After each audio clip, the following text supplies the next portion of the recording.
جو ساتھی سنتوں سے فارغ ہو چکے ہیں وہ بھی سب کو مکمل کر دیں۔ الحمدللہ نحمده ونستعینه ونستغفره ونؤمن به ونتوکل علیہ ونعوذ باللہ من شرور انفسنا ومن سیئات اعمالنا من يهد الله فلا مضل له ومن يضلله فلا هادي له ونشهد أن لا إله إلا الله وحده لا شريك له ونشهد أن سيدنا ومولانا محمدا عبده ورسوله صلى الله عليه وعلى آله وأصحابه وبارك وسلم تسليما كثيرا كثيرا أما بعد فأعوذ بالله من الشيطان الرجيم بسم الله الرحمن الرحيم نون والقلم وما يسطرون ما أنت بنعمة ربك بمجنون وإن لك لأجرا غير ممنون وإنك لعلى خلق عظيم وقال النبي صلى الله عليه وسلم بعثت لأتمم مكارم الأخلاق أو كما قال عليه الصلاة والسلام صدق الله العظيم وصدق رسوله النبي الكريم رب اشرح لي صدري ويسر لي أمري واحلل عقدة من لساني يفقه قولي۔ ایک مرتبہ نبی اکرم صلی اللہ علیہ وسلم پر درود شریف پڑھ لیجیے۔ اللهم صل على محمد وعلى آل محمد كما صليت على إبراهيم وعلى آل إبراهيم إنك حميد مجيد اللهم بارك على محمد وعلى آل محمد كما باركت على إبراهيم وعلى آل إبراهيم إنك حميد مجيد۔ محترم بزرگوں اور عزیز دوستوں، اللہ تبارک و تعالیٰ کا احسان، اللہ کا فضل اور اللہ کا کرم ہے کہ اللہ تبارک و تعالیٰ نے ہم تمام کو نماز جمعہ کے لیے مسجد اپنے گھر جلد سے جلد آنے کی توفیق نصیب فرمائی۔ جو باتیں کہیں جائیں اللہ تعالیٰ ہم تمام کو ان باتوں پر عمل کرنے کی توفیق نصیب فرمائے۔ یہ کون سا مہینہ شروع ہے؟ ربیع الاول، ستمبر، ربیع الاول۔ اور ربیع الاول کی کتنی تاریخ؟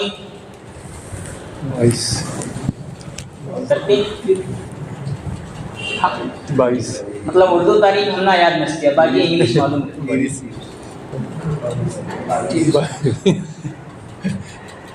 آج 22 تاریخ ہے، ربیع الاول کا مہینہ۔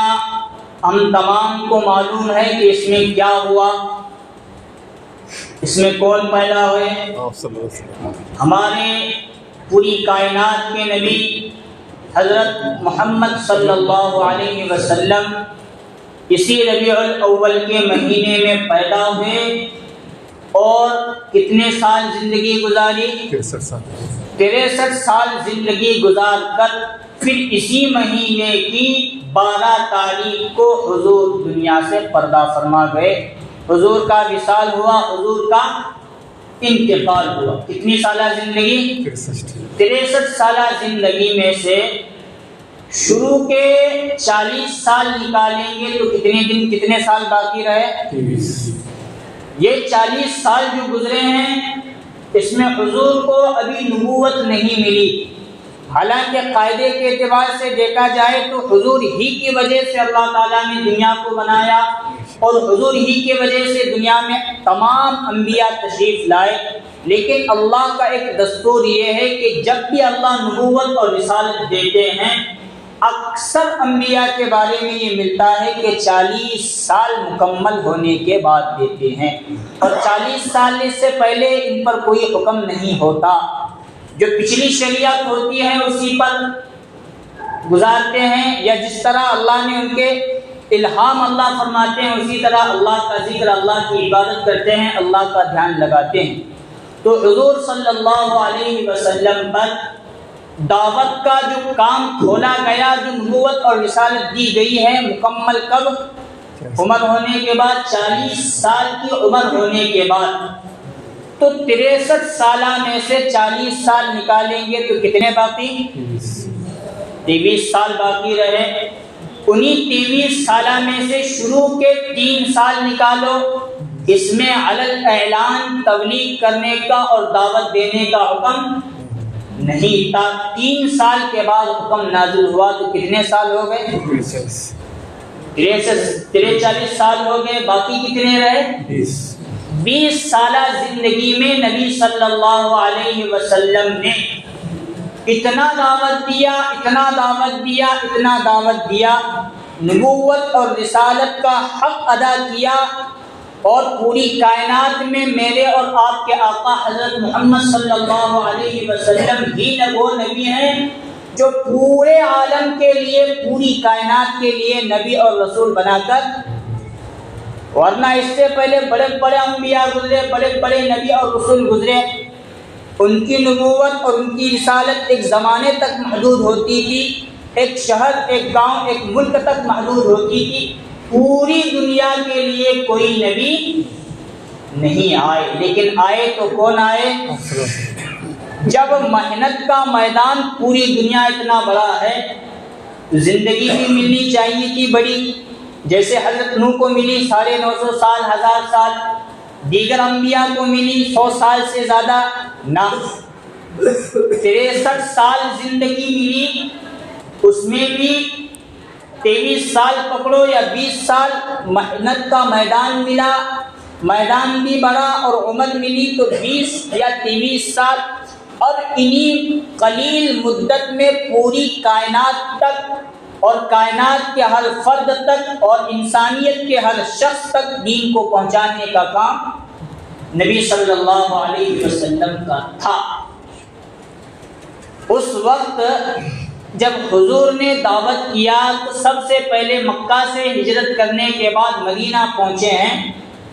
313 کا لشکر لے کر میدان بدر میں حضور صلی اللہ علیہ وسلم پہنچے اور وہاں یہ دعا کر رہے کہ اے اللہ، تیرے راستے میں 313 کا قافلہ اور لشکر لے کر آیا ہوں.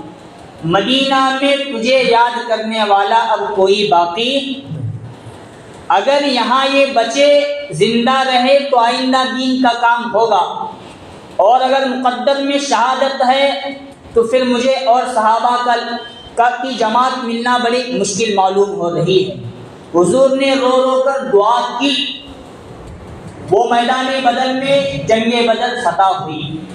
مجھے کہنا یہ ہے اصل میں بے شک رسول اللہ صلی اللہ علیہ وسلم نے لوگوں کو گھر گھر گھر گھر گھر گھر فرد جا کر دعوت دی ہے، لیکن دعوت کے مقابلے میں حضور کے اخلاق کی وجہ سے دنیا تک اسلام پھیلا. ان تک حالانکہ وہ زمانہ نیزوں کا، تیر تلوار کا تھا. لوگ آج سوال کرتے ہیں کہ اسلام شمشیر کے زور پر، شمشیر اردو لفظ نہیں سمجھ میں آتا تو تلوار کے زور پر پھیلا ہوتا ہے سوال. لیکن حضور نے جہاں دعوت دی، آدھی دعوت ہوتی تھی تو آدھا اخلاق رسول اللہ صلی اللہ علیہ وسلم کا دیکھ کر لوگ مسلمان ہوتے.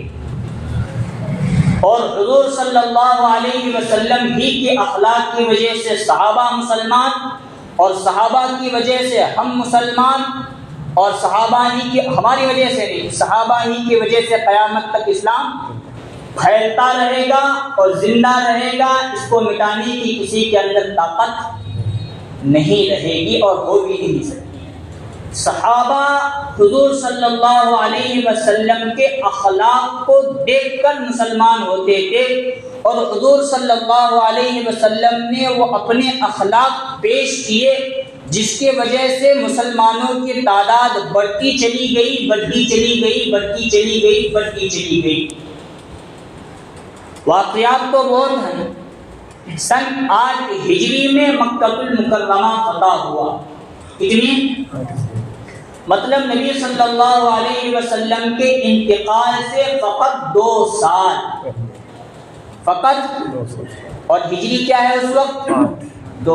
8 ہجری ہے. مدینہ میں صحابہ کا جو اس وقت جماعت یا لشکر تھا بڑھتے بڑھتے 10,000 کی جماعت بن چکی تھی. کتنی؟ لیکن حضور کے انتقال سے پہلے 10 سال کی جماعت، فقط یہ 10 سال ہمارے اعتبار سے بڑی تعداد ہے، لیکن نبی صلی اللہ علیہ وسلم کے اعتبار سے تعداد کم ہے.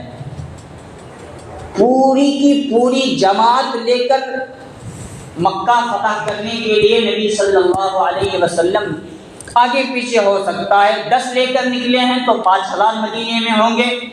5,000 تو نہیں، تھوڑے بہت تھے. جب اللہ کے راستے میں سب نکلتے تھے تو جو معذور ہوتے تھے 100 کی 200 کی 1000 کی تعداد پکڑو وہ مدینہ میں باقی رہتی تھی، ورنہ 5,000 کی جماعت باقی رہنا مشکل ہے. ایک الگ الگ کتابوں میں باتیں ملتی ہیں، اس کے تعلق سے میں آپ کے سامنے رکھ رہا ہوں اور کیا کہنا چاہتا ہوں انشاءاللہ وہاں تک انشاءاللہ وقت ملا تو ضرور پہنچیں گے. کتنی تعداد لے کر مکہ فتح کرنے کے لیے پہنچے؟ جب پہنچے ہیں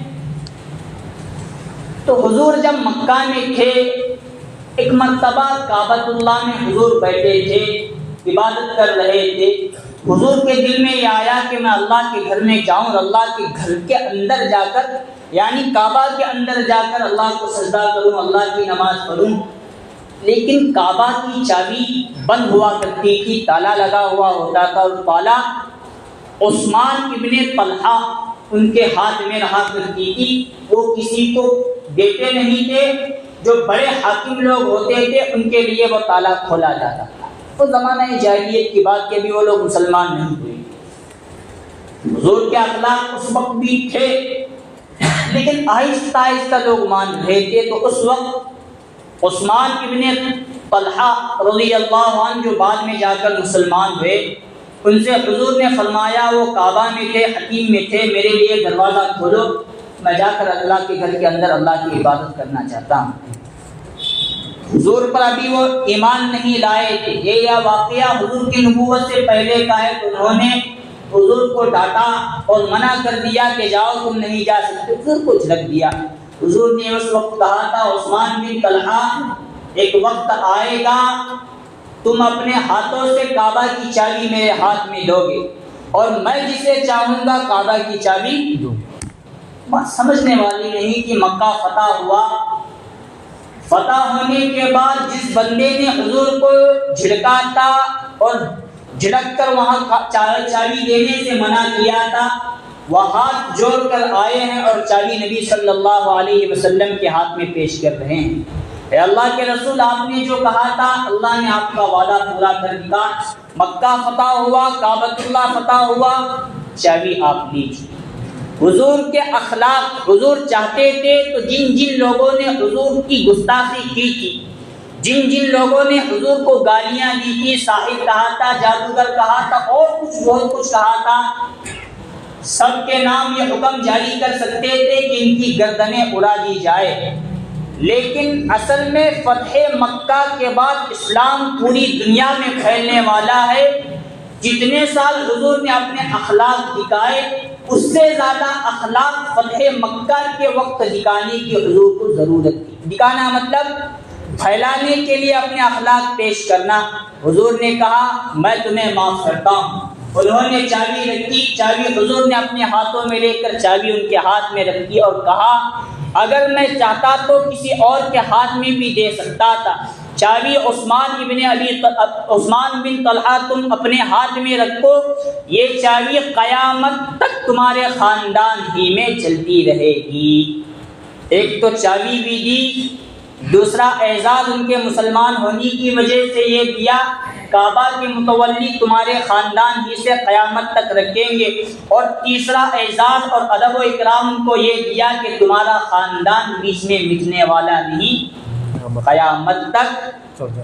یہ اخلاق تھے ان کا. پورا خاندان، پورا قبیلہ مسلمان ہوا. جو حضور کے دیگر اخلاق دیکھ کر مسلمان ہونے کے لیے تیار نہیں تھے، ابو سفیان اور اسی طرح حضرت ہندہ رضی اللہ عنہا جنہوں نے حضرت حمزہ کے جسم کے ٹکڑے کیے، کلیجہ سینہ چیر کر کلیجہ نکال کر چبایا، سخت دل لوگ حضور صلی اللہ علیہ وسلم کے اخلاق کو دیکھ کر فتح مکہ کے وقت مسلمان ہونا شروع ہوئے۔ اسی لیے قرآن کہتا ہے وَإِنَّكَ لَعَلَىٰ خُلُقٍ عَظِيمٍ، نبی صلی اللہ علیہ وسلم کے اخلاق بڑے اعلیٰ اخلاق ہیں۔ حضور اخلاق کی تکمیل کے لیے دنیا میں نبی اور رسول بنا کر بھیجے گئے۔ حضور ہی کے اخلاق کی وجہ سے اسلام قیامت تک چلتا رہے گا، اور حضور نے جہاں دعوت دی وہی اخلاق کو پیش کیا۔ اخلاق ہی کی وجہ سے لوگ مسلمان ہوا کرتے تھے۔ اس وقت صحابہ یہ سمجھ رہے تھے کہ حضور کی جانی دشمن میں بہت سارے لوگ ہیں، ان کے قتل کا فرمان اور حکم نامہ حضور مکہ میں اس وقت جاری کر دیں گے، اور یہ بات صحابہ میں پھیلنے لگی الیوم یوم الملحمہ، آج تو بدلہ لینے کا دن ہے، آج تو مکہ مکرمہ کے اندر کفار و مشرکین کی گردنیں اڑانے کا دن ہے۔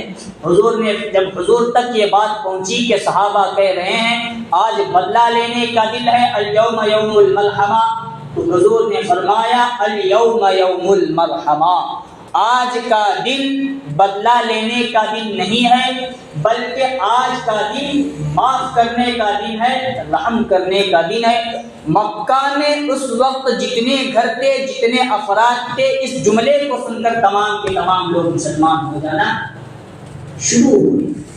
یہ حضور صلی اللہ علیہ وسلم کے اخلاق تھے۔ اس اخلاق کو دیکھنے کے بعد بھی کچھ شریر لوگ ایسے تھے جو نبی صلی اللہ علیہ وسلم کی شان میں گستاخی کیا کہہ رہا ہوں میں؟ حضور کے اخلاق کو دیکھنے کے بعد بھی کچھ لوگ ایسے تھے جو حضور کی شان میں گستاخی کرتے تھے، اور آج بھی کچھ لوگ ایسے موجود ہیں جو ہمارے اخلاق نہیں، حضور صلی اللہ علیہ وسلم کے اخلاق قرآن میں اور سیرت اور سنت میں دیکھ کر بھی حضور کی کیا کر رہے ہیں؟ گستاخی اور توہین ہے کہ نہیں؟ کون کریا؟ بولو بولتے حضور کی گستاخی فی الحال کون کرے؟ ہاں بولو مہاراج کا نام ہے، ابھی کون کرے وہ دیکھیں۔ لیکن صحابہ اکرام کی محبت، حضور کی محبت صحابہ اکرام کے دل میں اتنی تھی، کوئی کچھ بھی کہے نبی صلی اللہ علیہ وسلم کی شان میں، ہم مسلمانوں کی وجہ سے ذرہ برابر بھی بے ادبی ہو جائے یہ صحابہ کو گوارا نہیں، اور اگر کوئی کافر کرتا تو پہلے اس تک دین پہنچاتے، نبی کی محبت پہنچاتے، اور اگر نہ مانے تو وہ گستاخی کرنے والا کسی مضبوط قلعے کے اندر، خیبر کے اندر بھی چھپ کر بیٹھا ہو، صحابہ نے وہاں جا کر قلعے کو بھی گرایا اور قلعے کے ساتھ اس کی گردن کو اس کے جسم سے بھی گرایا۔ اس کی مثال دے کر میں چلتا ہوں، جب بدر میں کفار و مشرکین بری طرح مارے گئے، مشرکین مکہ کو بری طرح شکست اور فتح ہوئی، مدینہ کے اندر ایک حضور صلی اللہ علیہ وسلم کی شان میں گستاخی کرنے والا ایک بڑا شخص موجود تھا، جس کا نام کتابوں کے اندر لکھا ہے کعب بن اشرف۔ کیا نام؟ کعب بن اشرف۔ اس نے حضور کے بارے میں اب بہت اور زیادہ گستاخی کرنا شروع کیا، صحابہ کو بری طرح گالیاں دیتا، اور جو صحابیہ مسلمان عورتیں ہیں ان کے بارے میں غلط اشعار کہتا تھا۔ حضور صلی اللہ علیہ وسلم نے یہودیوں کے قبائل کے ذریعے اس تک بات پہنچائی، اس طرح کرنا اچھا نہیں، سمجھ جا، اور زیادہ وہ کر کے دکھانے لگا تو مجلس لگی تھی حضور کے درمیان، صحابہ کے درمیان۔ حضور نے فرمایا میں چاہتا ہوں کہ کوئی شخص جائے اور کعب بن اشرف کو قتل کر کے اس کی گردن میرے قدموں میں لا کر رکھے، اس کا سر میرے قدموں میں لا کر رکھے۔ ایک صحابی کھڑے ہوئے اور کہنے لگے اللہ کے رسول، کیا واقعی آپ کا منشا اور آپ کا مقصد اسے قتل کرنا ہے؟ اگر یہی مقصد ہے تو میں تیار، چاہے وہ کسی بڑے سے بڑے قلعے کے اندر کیوں نہ موجود ہو، میں جا کر اس کا سر آپ کے قدموں میں لانے کے لیے تیار ہوں، لیکن کچھ باتوں کی میں اجازت چاہتا ہوں، وہ مجھے اجازت دیجیے۔ حضور نے فرمایا جو تم کہنا چاہتے ہو میں سمجھ چکا، ان باتوں کی تمہیں اجازت ہے۔ وہ کیا باتیں ہیں وہ بیان کرنے کی ضرورت نہیں، ورنہ واقعہ بڑا تفصیل کے ساتھ ہو جائے گا۔ صحابی لے کر گئے دن میں، اور کعب بن اشرف مالدار تھا، بڑا تاجر تھا، اس کے پاس پیسہ تھا، اس کے پاس کچھ لوگ اور قرض لیا کرتے تھے۔ اس کے پاس جا کر کعب بن اشرف سے وہ صحابی نے کہا میں تھوڑا مقروض آدمی ہوں، گلے وغیرہ کے اعتبار سے کچھ پیسوں کی ضرورت ہے، مجھے گلے کی ضرورت ہے، وہ دے دو، چند دنوں میں تمہارا قرضہ واپس ادا کروں گا۔ اب اس کے اندر مسلمان کو دیکھ کر مسلمان سے نفرت کا کیڑا جاگا۔ اس نے کہا گلہ دینے کے لیے، درہم اور دینار دینے کے لیے تیار ہوں، تمہاری عورتوں کو میرے گھر کے اندر رہن کے طور پر گروی رکھو۔ تو صحابی کہنے لگے یہ تو نہیں ہو سکتا، ہم اپنی عورتوں کو نہیں رکھتے۔ اس نے کہا، صحابی نے کہا عورت چھوڑ کر بولو، بچوں کو رکھو۔ صحابی نے انکار کیا، بچوں کو بھی نہیں رکھ سکتے۔ پھر اس کعب بن اشرف شخص نے کہا کہ جب عورت اور بیوی بچے نہیں رکھ سکتے تو تمہارے پاس ہے کیا گروی رکھنے کے لیے؟ انہوں نے کہا تیر تلوار ہیں، نیزے ہیں، جو جنگ کے آلات میں بڑی طاقت والی چیزیں ہمارے لیے ہتھیار سمجھے جاتے ہیں، وہ تمہارے یہاں گروی رکھ دیتا ہوں، مجھے ابھی گلہ دو، رات میں آ کر میں تیر تلوار ہتھیار لا کر رکھ دوں گا۔ تو سمجھا کہ ہاں جب ان کے پاس ہتھیار نہیں ہوں گے تو وہ ہمارے خلاف لڑیں گے کیسے، اس لیے پورے قبیلے کے تیر تلوار ہتھیار منگائے۔ لیکن انہوں نے بھی پلان بنایا تھا کہ اسے کس طرح اپنے سے مانوس کروں اور کب اس کی گردن اتاروں۔ جب رات کا وقت آیا، یہ کچھ ایک جماعت کو لے کر چند افراد کی، وہ ہتھیار بھی لے کر آئے اور جا کر دروازہ کھٹکھٹایا تو آواز دیا کہ فلاں صبح میں صحابی آیا تھا، اپنا وعدہ پورا کرنے کے لیے ہتھیار لے کر آیا ہوں۔ بیوی نے وہ آواز پہچانی اور بیوی کہنے لگی کہ یہ جو آواز آ رہی ہے، اس آواز میں مجھے ایسا محسوس ہو رہا ہے کہ اب ہمارے گھر کے اندر خون بہنے والا ہے، یعنی وہ صحابہ تمہیں قتل کرنے والے ہیں۔ وہ کہنے لگا وہ بھوکے پیاسے ہیں، ان کی تلواریں لوں گا اور انہیں اپنا سامان دوں گا، وہ مجھے قتل نہیں کرنے والے۔ وہ اسی حالت میں آیا تو صحابی کو اپنے گھر کے اندر بٹھایا، اور صحابی نے کہا آپ کی جسم سے بڑی بہترین خوشبو آ رہی ہے۔ واقعہ مختصر، مجھے یہ کہ آپ کے سر سے، آپ کے جسم سے جو خوشبو آ رہی ہے اسے سننے کی مجھے اجازت ہے۔ اس نے سونگو، ایک مرتبہ سونگا، باقی جو صحابہ کی جماعت لے کر آئے تھے ان کو بھی سونگنے لگوایا، اور صحابی کہنے آپ کی خوشبو اتنی عمدہ ہے کہ دوسری مرتبہ سونگنے کی خواہش اور پیدا، پھر ایک مرتبہ اجازت دو، کہا اور سونگو۔ جب سونگنے صحابی گئے تو بال مضبوطی کے ساتھ پکڑا اور اسی طرح اس کا گردن جسم سے الگ کر کے رسول اللہ صلی اللہ علیہ وسلم کے دربار میں رکھ دیا۔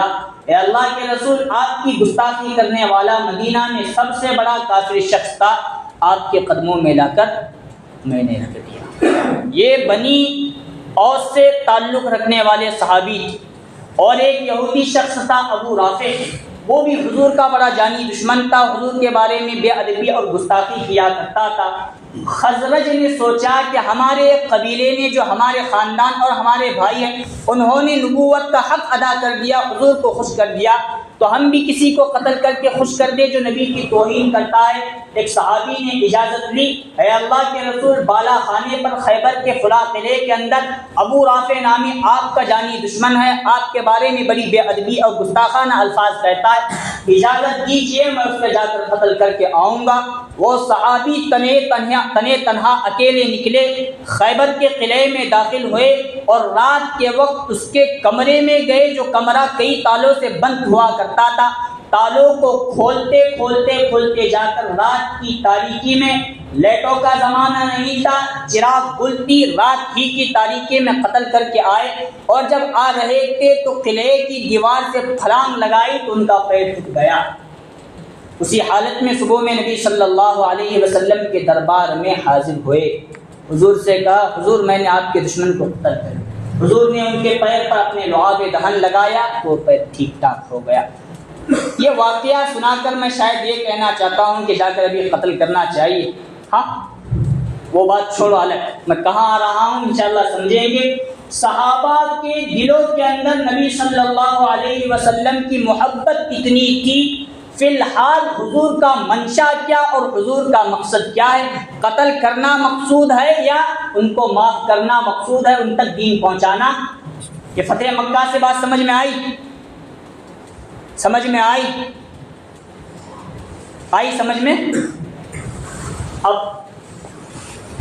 حضور صلی اللہ علیہ وسلم نے ایک مرتبہ فرمایا، اے عائشہ تیرے خاندان تیرے قبیلے کے لوگوں نے، مطلب پورے مکہ کی طرف اشارہ کر کے کہا کہ مجھے اتنا ستایا کہ تمام انبیاء کی مصیبت اور ان کو ستایا جانا ایک طرف اور مجھے ستایا جانا بھاری، اور مجھے تکلیف دیا جانا یہ مجھ پر بڑا بھاری ہو۔ حالانکہ واقعہ بات سمجھ میں نہیں آنی، تمام انبیاء جتنے بھی ہیں 1,24,000 جتنے بھی کم و بیش، کہاں 1,24,000 انبیاء کو ستانا، اور کہاں نبی صلی اللہ علیہ وسلم کو 23 سالہ زندگی میں ستانا، کہاں حضرت نوح کو 950 سال تک ستانا، اور کہاں 23 سال نبی صلی اللہ علیہ، سمجھ رہے ہیں کیا سوال؟ اصل میں اس وقت حضور کی طرف سے علماء نے یہ جواب دیا ہے، حضور کے یہاں کہنے کا منشا اور مقصد یہ ہے کہ مجھے میری قوم کے افراد نے، مجھے میرے خاندان والوں نے ستایا۔ جب اپنا ستاتا ہے تو اس کی تکلیف زیادہ ہوتی ہے، اور جتنے انبیاء کو ستایا گیا، مارا گیا، کوٹا گیا، جو کچھ کیا گیا، ان کی قوم نے انہیں ستایا، ان کے گھر سے ان کی مخالفت، دوسرے کچھ بھی کرے ان کی تکلیف حضور کو اتنی نہیں ہونے والی۔ ہم کرے تو حضور کو ہر پیر اور ہر جمعرات کو امت کے نامہ اعمال نبی صلی اللہ علیہ وسلم کے دربار میں پیش ہوتے ہیں۔ فلاں ربیع الاول کی 12 تاریخ کو، 15-20 تاریخ کو آپ کی امت کے افراد نے آپ کے نام پر جشن عید میلاد النبی منایا، اسی بینر کے تلے آپ کا نام تھا، جشن تھا، عید تھا، میلاد تھی، نبی کی، اور نیچے ڈی جے بجا کر ہم ناچ رہے ہیں، آپ کی امت کے افراد ناچ رہے ہیں۔ ایک سمجھے حضور کو فرشتے کیا کہہ رہے ہیں؟ آپ کی امت کے افراد، اب جو کیا اس کا لے کر نہیں پہنچنے والے، اس کا سوال ہی نہیں آتا۔ اگر پہنچے بھی فلاں مہاراج نے آپ کی شان میں گستاخی کی تو میرا نہیں، تو مجھے کیا تکلیف ہونے والی، لیکن میرے کر رہے ہیں تو مجھے، بات سمجھ رہے ہیں کہ نہیں؟ کیا مطلب؟ کیا صحابہ کے اندر محبت تھی اور انہوں نے محبت کے لیے اپنی جانیں داؤ پر لگائی، اور ہم میں کیا نبی صلی اللہ علیہ وسلم کی محبت ہے، اور ہم کیا نبی کے نام پر نبی کا لیول صلی اللہ علیہ وسلم، میلاد النبی، سیرت طیبہ، پھر ناچو، خوب ناچو، دارو پی کر ناچو، لڑکیوں کو لے کر ناچو اور ان کو نچاؤ، چھوٹے بچوں کو لے کر نچاؤ، اور بولنے پر یہ کہو کہ فلاں شرک کر رہے ہیں تو ہم بھی کرنے والے، انہیں کچھ اور کھا رہے ہیں تو تمہیں کچھ ان کا کھانے والے، اور ہمیں پورے ملک کے اندر یہ مخالفت شروع کہ گستاخی کرے اسٹیٹس پر، ٹھیک ہے، یہ بھی ایک محبت کی نشانی علامت ہونا بھی چاہیے، لیکن پہلے اپنے گریبانوں کے اندر بھی جھانکنا بہت ضروری، میں واقعات نبی کی محبت میں ہوں یا نبی کے شان کے خلاف باتیں کر رہا ہوں اور کر رہا ہوں، جو بھی عمل کر رہا ہوں، یہ ہم لوگوں کو جاننا ضروری ہے۔ صحابہ ایسے نہیں تھے، جو سیرت کہتی ہے، جو شریعت کہتی ہے، جو قرآن و حدیث کہتا ہے اسے اپنائیں، اور وہی کرتے ہوئے صحابہ اکرام چلے گئے، اور ہم قیامت جو قریب آ رہی ہے، سیرت سنت شریعت سے ہٹ کر من مانی باتوں پر عمل کرنے کو شریعت اور سنت سمجھ رہے ہیں، ایسا نہیں ہوتا، ہم بہت غلط کر رہے ہیں، اپنا کیا تو تکلیف نبی صلی اللہ علیہ وسلم کو زیادہ ہونے والی، اس لیے توبہ ہم لوگوں کے لیے بہت ضروری، نعت لگاتے اور ضرورت قوالی جو صحیح الفاظ جس میں وہ لگاتے، ایک بات ٹھیک، ناچ لگا کر گانے لگا کر اچھا خاصا ناچ رہے ہیں، اور اپنے آپ کو ایسا لگ رہا ہے آئندہ یہ سوال ہونے والا، علماء ایسی مجلس میں کیوں شریک نہیں ہوتے؟ علماء کہ دل کے اندر نبی صلی اللہ علیہ وسلم کی محبت. یہ سوال آنے والا آئندہ سالوں کے اندر. دعوت و تبلیغ کے ذمہ دار کیوں ان چیزوں میں شریک نہیں ہوتے؟ ان کے اندر نبی صلی اللہ علیہ وسلم کی محبت. یہ آئندہ چل کر سوال آئے گا ایسا لگ رہا ہے اور آنے والا بھی. اللہ ہم تمام کو معاف فرمائے. ہم کفر اور شرک کو مٹانے کے لیے جو امت آئی ہے وہ بدعات کے نام پر وہ عمل کر رہی ہے کہ حضور صلی اللہ علیہ وسلم بھی ہم سے ناراض ہو رہی ہے. ٹھیک بات سمجھ میں آئی؟ دوسرا مسئلہ آج کل کے اعتبار سے اورنگ آباد سے نکل کر ممبئی تک ریلی پہنچی. دیکھیے سب لوگ، وہ پوری دنیا نے پورے ملک نے کیا کہا وہ الگ، لیکن ایک سمبا ذرا دنیا سے الگ ہٹ کر نہیں انہیں اپنی سیاست چمکانے کے واسطے کر رہے. حالانکہ کھلے الفاظ میں انہیں بولنا ہمارا سیاست کیا، ایسے کرسیوں پر ہم لوگ لات مارتے ہیں. اصل میں ہوتا یہ ہے جس میدان کا آدمی حضور کی شان میں گستاخی کرتا ہے اسی میدان کا آدمی اسی میدان سے اٹھ کر اسے جواب دے تو یہ اچھا ہوتا ہے. علماء جواب دیتے تو یہ مسجدوں، ممبروں، محراب اور مدارس تک ہی بات محدود ہوتی. سیاست میں جواب دینا اس کے لیے ضروری تھا اور یہ چیز عین نبی صلی اللہ علیہ وسلم کے مطابق ہے. نہیں تو ان کی سیاست الگ ہے، انہیں انہیں بولا کون سی ٹیم ہے؟ اتنا دیکھنے کے بعد اگر زبان سے نکلتا ہے بی ٹیم کر کو، ایجنٹ کر کو، ہم نا نوبت پانی میں ڈوب کرنے کی بھی ضرورت ہے. میں پھر کہتا ہوں ویسی صاحب نے دنیا میں یا پورے ملک کے اندر کوئی مسجد بنائی نہ بنائی اس کا علم نہیں، لیکن ہندوستان کے مساجد، مدارس، خانقاہوں کو، درگاہوں کو، عیدگاہوں کو اس بل کی مخالفت کر کے بچانے کا کام انہوں نے کیا. اگر اس سے بڑا بھی کوئی عاشق رسول اور دین پر عمل کرنے والا ہے تو لا کر دکھائے. یہ بات کھول کر میں اپنی عنوان کو ختم کرتا ہوں. جو ہم کر رہے ہیں نبی صلی اللہ علیہ وسلم کی شان میں اچھا نہیں. نوجوانوں کے اندر جوانی کا خون ہوتا ہے لیکن بزرگ ہیں تو ان کو بھی سمجھ میں آنے ہونا بابا کس طرح ان کو پیار محبت سے رکھنے ہونا، یا جو نوجوانوں کے اندر بھی ہوشیار ہیں ان کو سمجھ میں آنے ہونا ہم غلط کر رہے ہیں، اس مجلس کو روکو یا اس مجلس سے ہٹ جاؤ. یہ نبی صلی اللہ علیہ وسلم کے خلاف ہے. ہم سب سے زیادہ آج امت کے افراد نبی صلی اللہ علیہ وسلم کی شان میں ربیع الاول کے مہینے میں بے ادبی اور گستاخی کر رہے ہیں. توبہ بہت ضروری. اللہ تبارک و تعالی ان کہی ہوئی تمام باتوں پر ہم تمام کو عمل کی توفیق نصیب فرمائے. آمین. وآخر دعوانا الحمد للہ رب العالمین.